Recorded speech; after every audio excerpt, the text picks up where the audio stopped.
Shoe design has changed a lot over the past decades.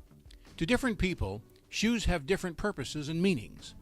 Whether it's comfort, look, or performance, the very basis for a shoe starts from the design. I ended up looking at it and just being enamored by all of the technology and just the way that the lines were, the construction of it, the luxurious feel of it, and then let alone all that, the performance was great too. So when you have something like that and you could wear them, you have a certain feel about what you have on your feet. You feel like you can do anything.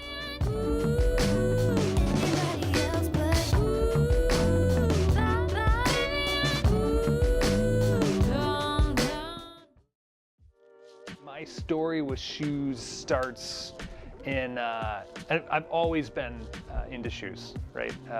It started with the Reebok Pump, and I think I was in like middle school, and it was like the coolest shoe out there, right? I thought it was the coolest thing to be able to actually interact with your shoe. My first pair of shoes, these are 20 years old. They're still awesome. They're Basque Sundowners, one of the original like leather hiking boots, and I put my foot into them, and I was like, it was an awesome experience to actually have the shoes be comfortable. You know, I've always had a fascination for shoes.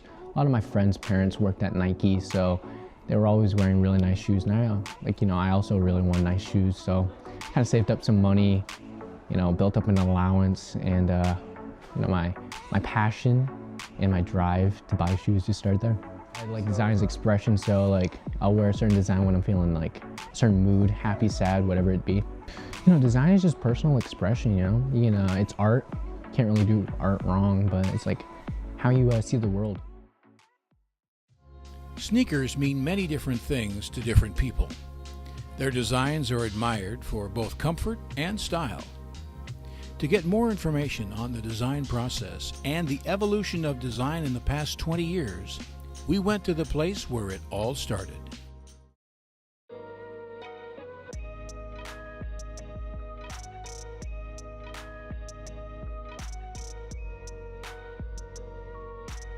Design to me is a lot of things. It's pretty much everything around you has been designed by someone. A chair you sit in, a car you drive, to even like a garbage can. Everything has been designed and thought about, mainly so that we can live a better life and things can function better. I get my inspiration from just about anything around design, anything that's beautiful and inspiring. I tend to look at and get inspiration from.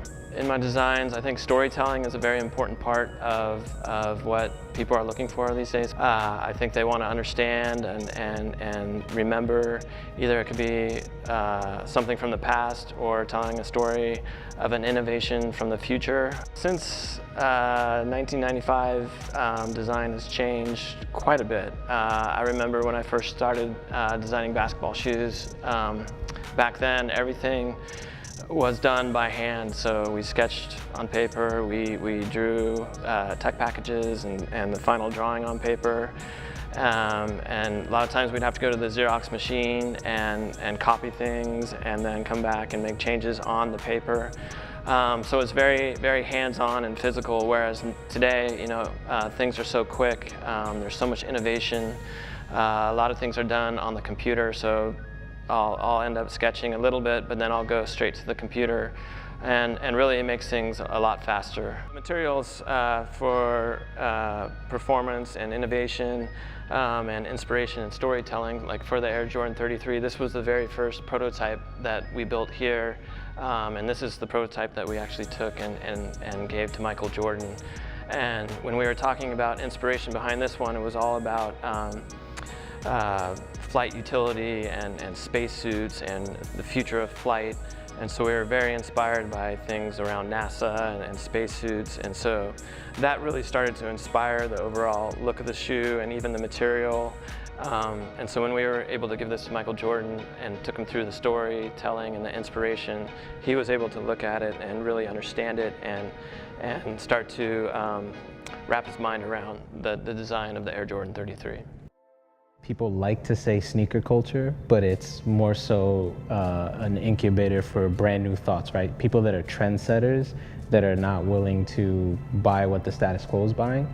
We like to push the envelope with that, and we work with collaborators, and we tack onto new stories that aren't necessarily Jordan stories from back in the day. I've seen in the past, Cause is a graffiti artist that came out of the East Coast, pretty big, made his way through that pop art world and started bringing things like what Andy Warhol started back in his day a little bit forward to the forefront, right? And graffiti was all about expressionism in his way and hacking and vandalizing pretty much public property. And he took that, was able to create this big empire of art, right? And his art these days goes for millions. And he works with different brands where he would collaborate with them and use his artwork and his vision of things to bring products to life.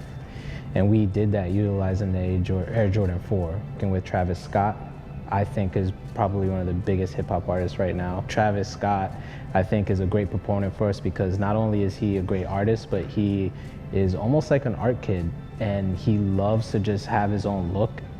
And when it comes to trend setting, he does that better than anybody. So it makes sense for him to work with a trend setting brand like Jordan. Right? Jordan came through and did things like no one else did ever. When Tinker looked at MJ, he felt, this guy is so stylish. He's coming in the league. He doesn't look like anybody else. He's such a smooth player. I think that he deserves something a little bit more than just leather and mesh on a shoe. So he took a look at all of these prints that we could use, and he found the elephant and said, this is elegant. It has a nice luxurious feel to it. We're gonna use this on the shoe as a reinforcement. And that was with the Air Jordan 3. So you can see that at the time, that was one of the very first shoes to have anything on it like that, sneakers anyway. So on the court when Jordan came out in that, and it was just, you know, you got this young kid from North Carolina, he's doing a dunk contest wearing gold chains, it's crazy. So I think that he started something where people were buying performance shoes and using them off the court. Sneaker design has changed tremendously in the past 20 years. Both the process and meaning of design has changed as well, with designers drawing inspiration from a multitude of different places, as well as the significance of influencers in this process. There has been a big shift in shoe design. While comfort and style are always the most important, design has started to evolve in new ways and will continue to evolve for many years to come.